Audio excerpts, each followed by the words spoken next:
अभी तक देवदास की कहानी में हमने सुना कि देवदास के पास पार्वती आकर उससे शराब ना पीने के लिए अनुरोध करती है, लेकिन देवदास उसे कोई सही उत्तर नहीं देता। आखिर पारो अपने ससुराल लौट जाती है और देवदास को चंद्रमुखी की याद आ जाती है और वो कलकत्ता आकर चंद्रमुखी के मकान पर जाता है, पर वहाँ चंद्रमुखी की दशा देखकर उसको पहचान ही नहीं पाता। अब आगे देवदास बिस्तर पर लेट गया। अनमनेपन से बहुत देर चुप रहने के बाद धीरे से बोला, चंद्रमुखी, तो फिर तुमने दुकानदारी सब उठा दी? हाँ, दिवालिया हो गई हूँ। देवदास ने उस बात का कोई उत्तर न देकर कहा, लेकिन तुम खाओगी क्या? अभी तो बताया तुम्हें कि जो कुछ गहने वगैरह थे वे सब बेच दिए हैं। उसमें से अब कितना बचा है? अधिक नहीं, फिर भी 800-900 रुपया इस समय मेरे पास है। एक बनिए के पास रख दिए हैं, वो मुझे हर महीने 20 रुपए दे देता है। पहले तो 20 रुपए में तुम्हारा काम नहीं चलता था। हाँ, आजकल भी अच्छी तरह से नहीं चलता। 3 महीने का किराया बाकी है, इसीलिए सोच रही हूँ कि हाथ के दोनों कड़े भी बेचकर और सारा देना पावना चुकाकर और कहीं चली जाऊँ। कहाँ जाओगी? यह तो मैंने अभी तक तय नहीं किया। किसी सस्ती जगह में जाऊंगी, किसी ऐसे गांव देहात में जहां 20 रुपए महीने में सब काम चल जाए। इतने दिनों तक क्यों नहीं गई? अगर सचमुच तुम्हें और किसी बात की जरूरत नहीं है तो इतने दिनों तक व्यर्थ ही अपने सिर पर क्यों इतना कर्ज बढ़ाया? चंद्रमुखी सिर झुकाकर कुछ सोचने लगी। अपने जीवन में इस बात को कहने में आज उसे पहली बार शर्म का एहसास हुआ। देवदास ने कहा, क्यों चुप क्यों हो? चंद्रमुखी ने पलंग के एक किनारे संकुचित भाव से बैठकर धीरे धीरे कहा, नाराज ना होना। जाने से पहले मैंने आशा की थी कि अगर एक बार तुमसे भेंट हो जाए तो अच्छा हो। सोचती थी कि शायद एक बार जरूर आओगे। आज तुम आ ही गए, इसलिए अब मैं कल ही यहाँ से चलने का बंदोबस्त करूंगी। लेकिन बताओगे कि कहाँ जाऊं? देवदास चकित होकर उठ बैठा। उसने कहा, सिर्फ मुझे देखने की आशा से अब तक रुकी हुई थी, लेकिन क्यों? सिर्फ एक ख्याल था मन में, तुम मुझसे घृणा करते थे, शायद इसीलिए। उतनी घृणा और कभी किसी ने मुझसे नहीं की जितनी घृणा तुम मुझसे करते थे। मुझे खूब अच्छी तरह याद है कि जिस दिन तुम पहले पहल यहाँ आए थे उसी दिन तुम पर मेरी दृष्टि पड़ी थी। यह मैं तुम्हारी ओर नहीं खींची, तुमसे पहले ना जाने कितने लोग यहाँ आए गए हैं, लेकिन मैंने उनमें से किसी के भी भीतर कभी तेज नहीं देखा और तुमने आते ही मुझ पर आघात किया। एक अजीबोगरीब रूखा व्यवहार किया। तुम मारे घृणा के मेरी ओर से मुंह फेरे रहे और चलते समय तमाशे के तौर पर कुछ पैसे दे गए। वे सब बातें याद हैं तुम्हें? देवदास चुप रहा। चंद्रमुखी फिर कहने लगी, बस तभी से मैंने तुम पर नजर रखी, लेकिन प्रेम करके नहीं, घृणा करके भी नहीं। जिस तरह कोई चीज दिखाई पड़ने पर वह खूब याद रहती है, ठीक उसी तरह तुम्हें भी मैं किसी तरह नहीं भूल सकी। जब तुम आते थे तब कुछ भी अच्छा नहीं लगता था। इसके बाद न जाने कैसी मति फिर गई। अपनी इन आँखों से मैं बहुत सी चीज़ों को एक और ही तरह से देखने लग गई। जो कुछ पहले मैं थी उससे अब बिल्कुल बदल गई, मानो अब मैं वह नहीं रह गई। इसके बाद तुमने शराब पीनी शुरू कर दी। शराब से मुझे बहुत घृणा है।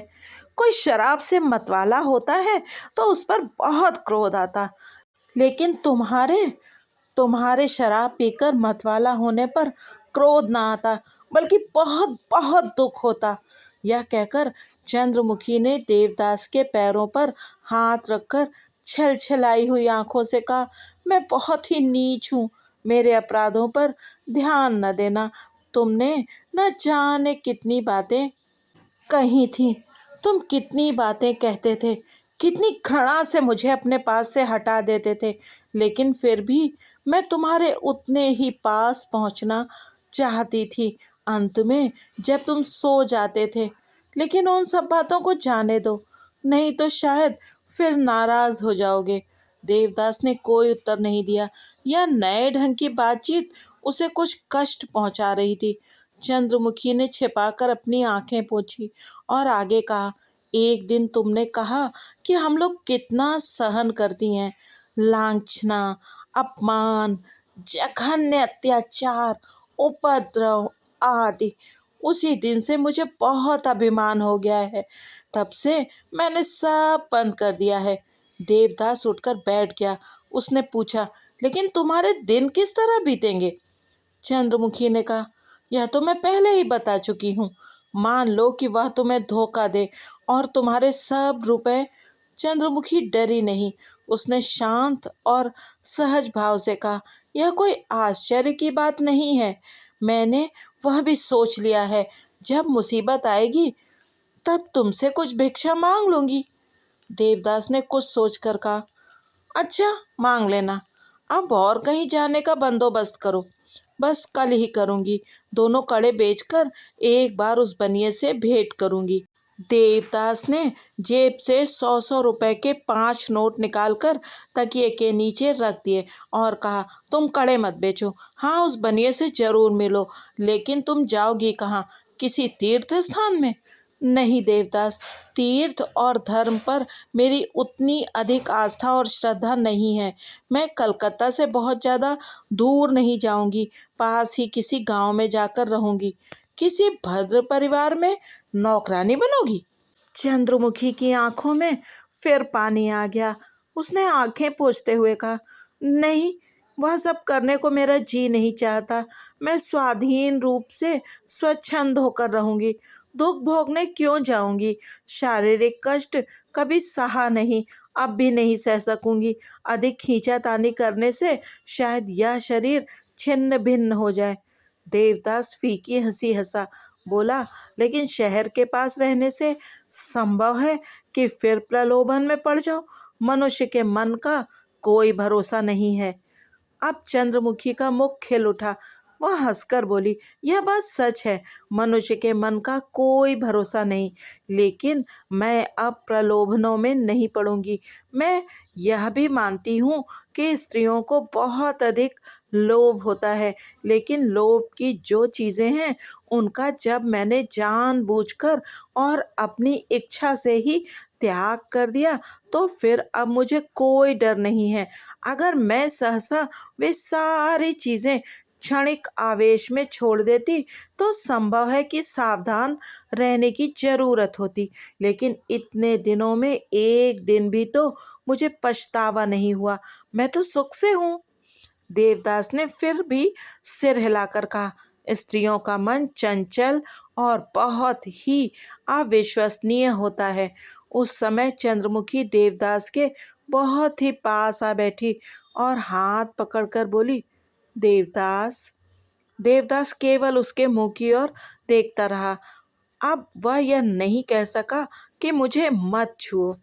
चंद्रमुखी ने आंखों में स्नेह भरकर उसके दोनों हाथ पकड़कर अपनी गोद में खींच लिए और कुछ कुछ कांपती आवाज में कहा, आज आखिरी दिन है। आज तुम नाराज ना होना। तुमसे एक बात पूछने की मुझे बड़ी साध है। यह कहकर चंद्रमुखी ने कुछ देर तक स्थिर दृष्टि से देवदास के मुख की ओर देखते रहकर कहा, क्या पार्वती ने तुम्हें बहुत अधिक चोट पहुंचाई है देवदास? देवदास की भौहें तन गईं। उसने कहा, यह बात क्यों पूछती हो? चंद्रमुखी विचलित नहीं हुई। उसने शांत और दृढ़ स्वर से कहा, मुझे भी बहुत चोट लगती है। इसके सिवा शायद मैं तुम्हारी बहुत सी बातें जानती हूँ। बीच बीच में नशे की बहक में मैंने तुम्हारे मुंह से बहुत सी बातें सुनी हैं, लेकिन फिर भी मुझे विश्वास नहीं होता कि पार्वती ने तुम्हें धोखा दिया है। बल्कि मेरा तो ख्याल है कि खुद तुमने अपने आप को धोखा दिया है। देवदास, मैं उम्र में तुमसे बड़ी हूँ। मैंने इस संसार में बहुत सी चीज़ें देखी हैं। तुम जानते हो कि मुझे क्या ख्याल होता है। मेरी समझ में यह आता है कि निश्चय ही तुम्हारी भूल हुई है। मेरी समझ में स्त्रियों की जो यह बहुत बड़ी बदनामी है कि वे बहुत ही चंचल तथा अस्थिर चित्त हुआ करती हैं, सो ठीक नहीं है। वे उतनी अधिक बदनामी के योग्य नहीं हैं। उनकी बदनामी भी तुम ही लोग करते हो और नेक नामी भी तुम ही लोग करते हो। तुम लोग जो कुछ कहना चाहते हो वो अनायास ही कह जाते हो, लेकिन स्त्रियां ऐसा नहीं कर पाती। अगर वे कहें भी तो कोई समझता नहीं। इसके बाद उनकी बदनामी ही लोगों के सामने उजागर हो जाती है। चंद्रमुखी कुछ रुक कर और अपनी आवाज में नरमी लाकर कहने लगी, मैंने इस जीवन में प्रेम का व्यवसाय बहुत दिनों तक किया है, लेकिन वास्तव में केवल एक ही बार मैंने प्रेम किया है और उस प्रेम का मूल्य बहुत अधिक है। मैंने बहुत कुछ सीखा है। जानते हो, प्रेम करना और बात है और रूप का मोह कुछ और बात। इन दोनों में बहुत अधिक गड़बड़ी होती है और पुरुष ही अधिक गड़बड़ी करते हैं। रूप का मोह तुम लोगों की अपेक्षा हम लोगों में बहुत ही कम होता है। इसीलिए तुम लोगों की तरह हम लोग उन्मत्त नहीं हो जाती। तुम लोग आकर अपना प्रेम जतलाते हो, न जाने कितनी तरह की बातों और भावों में अपना प्रेम प्रकट करते हो। हम लोग चुप ही रहती हैं। प्रायः ऐसा होता है कि तुम लोगों के मन को क्लेश पहुंचाने में हम लोगों को लज्जा आती है, दुख होता है, संकोच होता है। मुख देखने में भी जब घृणा होती है, तब भी कदाचित लज्जा के कारण कह नहीं सकती कि हम तुम्हें प्रेम नहीं कर सकेंगी। इसके बाद एक प्रणय का अभिनय आरंभ होता है। फिर एक दिन जब उसका अंत हो जाता है, तब पुरुष क्रुद्ध और अस्थिर होकर कहते हैं कि ऐसी विश्वासघातिनी है। बस सब वही बातें सुनते हैं और उसी पर विश्वास कर लेते हैं। हम लोग उस समय भी चुप ही रहती हैं। मन में न जाने कितना दुख होता है, लेकिन उसे कौन जानता है। देवदास ने कोई बात नहीं कही। चंद्रमुखी भी कुछ देर तक चुपचाप उसके मुंह की ओर देखती रही। फिर गंभीरता से बोली, उस समय कदाचित कुछ ममता उत्पन्न हो जाती है। स्त्रियां समझती हैं कि कदाचित यही प्रेम है। वे शांत और धीर भाव से संसार के सब काम धंधे करती हैं। दुख के समय प्राणपण से सहायता करती हैं। उस समय तुम लोग उनकी कितनी नेकनामी करते हो, बात बात में उन्हें कितना धन्य कहते हो, लेकिन संभवतः उस समय भी उन्हें प्रेम का अक्षर ज्ञान तक नहीं होता। इसके बाद जब किसी अशुभ मुहूर्त में उनके हृदय के अंदर की असह वेदना छटपटाती हुई बाहर खड़ी हो जाती है, तब तुम लोग चिल्लाकर कह उठते हो, कलंकनी है, छी छी। देवदास ने चंद्रमुखी के मुख को दोनों हाथों से दबाते हुए कहा, चंद्रमुखी, ये क्या? चंद्रमुखी ने धीरे से हाथों को हटाते हुए कहा, डरो मत देवदास, मैं तुम्हारी पार्वती की बात नहीं कह रही हूँ। यह कहकर वह चुप हो गई। देवदास ने भी कुछ देर तक चुप रहने के बाद अनमनस्क भाव से कहा, लेकिन कर्तव्य तो है, धर्म अधर्म तो है। चंद्रमुखी ने कहा, वह तो है ही, और इसीलिए तो देवदास जो यथार्थ प्रेम करता है वह सहन भी करता है। जिसे मालूम हो जाता है कि भीतर से सिर्फ प्रेम करने से ही कितना सुख होता है, कितनी तृप्ति होती है, वह व्यर्थ ही अपनी गृहस्थी में दुख और अशांति नहीं लाना चाहता। लेकिन देवदास, मैं क्या कह रही थी? मैं निश्चित रूप से जानती हूँ कि पार्वती ने तुम्हें तनिक भी धोखा नहीं दिया। तुमने अपने आप को ही धोखा दिया है। मैं जानती हूँ कि आज यह बात समझना तुम्हारे लिए संभव नहीं है, लेकिन कभी समय आएगा तो शायद तुम देख सकोगे कि मैंने इस समय जो कुछ कहा है वह ठीक ही है। देवदास की दोनों आंखों में आंसू भर आए। आज न जाने क्यों वह समझने लगा कि चंद्रमुखी का कहना ठीक है। चंद्रमुखी ने देख लिया कि देवदास की आंखों में आंसू भर आए हैं, लेकिन उसने उन्हें पोंछने का प्रयत्न नहीं किया। चंद्रमुखी मन ही मन कहने लगी, मैंने तुम्हें अनेक बार अनेक प्रकार से देखा है। मैं तुम्हारे मन का हाल जानती हूँ। मैंने खूब अच्छी तरह समझ लिया है कि तुम साधारण पुरुषों की तरह अपनी इच्छा से प्रेम प्रकट नहीं कर सकोगे। रही रूप की बात, तो वह किसे अच्छा नहीं लगता। इस बात पर फिर भी किसी तरह विश्वास नहीं होता कि केवल इसीलिए तुम अपना इतना अधिक तेज रूप के चरणों पर विसर्जित कर दोगे। हो सकता है कि पार्वती बहुत अधिक रूपवती हो, लेकिन फिर भी जान पड़ता है कि पहले वही तुम्हारे प्रेम में पड़ी थी और पहले उसी ने तुम पर यह बात प्रकट की थी। मन ही मन ये सब बातें सोचते सोचते हंसा चंद्रमुखी के मुख से अस्फुट स्वर में निकल गया, मैंने खुद ही यह समझा है कि वह तुमसे कितना प्यार करती है। देवदास जल्दी से उठकर बैठ गया। क्या कहा? चंद्रमुखी ने कहा, कुछ नहीं, मैं यही कह रही थी कि वह तुम्हारे रूप पर नहीं रीझी थी। इसमें संदेह नहीं कि तुम में रूप है, उस पर कोई भी रीझ सकता है। तुम्हारा यह रूप सबको दिखाई भी नहीं देता, लेकिन जिसे दिख जाता है वह फिर आंखें हटा भी नहीं सकता। यह कहकर चंद्रमुखी ने ठंडी सांस ली और कहा, जिसने कभी तुम्हें प्यार किया है वह जानती है कि तुम में कितना अधिक आकर्षण है। इस स्वर्ग को पाने की इच्छा और शौक से वापस आ सके, ऐसी स्त्री क्या कोई इस पृथ्वी पर है? चंद्रमुखी कुछ देर तक चुपचाप उसके मुंह की ओर देखती हुई धीरे धीरे कहने लगी, यह रूप आंखों से तो दिखाई देता नहीं, हृदय के ठीक भीतरी भाग में इसकी गहरी छाया पड़ती है। यह सिर्फ 4 दिन की चांदनी है, इसका देखते ही देखते अंत हो जाता है और यह चिता की अग्नि में जलकर राख हो जाता है। देवदास ने विवल दृष्टि से चंद्रमुखी के मुख की ओर देखकर पूछा, आज तुम यह सब क्या कह रही हो?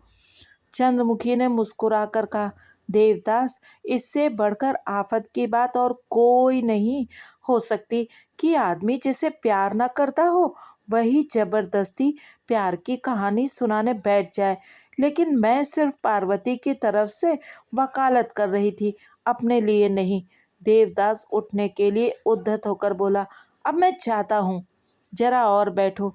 कभी तुम्हें होश में नहीं पाया, कभी इस तरह तुम्हारे दोनों हाथ पकड़कर बातें नहीं कर सकी। यह कैसी तृप्ति है? इतना कहकर वह हठात हंस पड़ी। देवदास ने चकित होकर पूछा, तुम हंस क्यों पड़ी? कुछ नहीं, यूं ही एक पुरानी बात याद हो आई।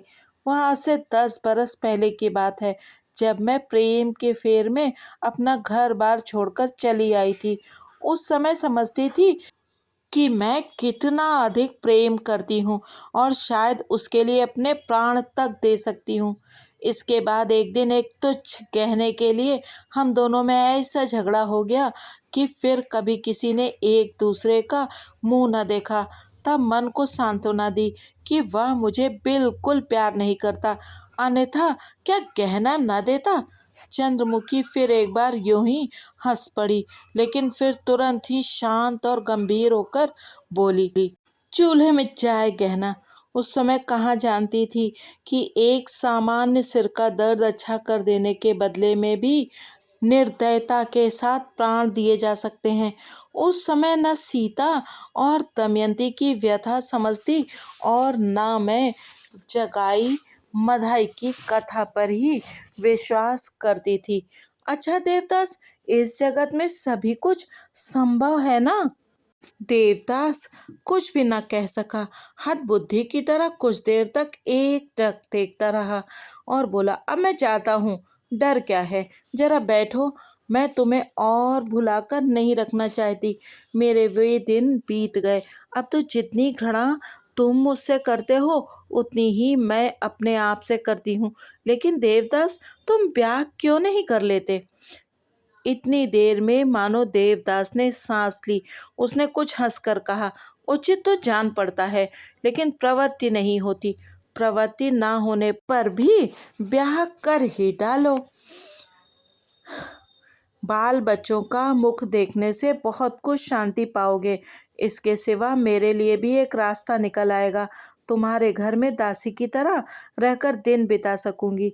देवदास ने सिर झुकाकर कहा, अच्छा, उस समय मैं तुम्हें बुलावा भेजूंगा।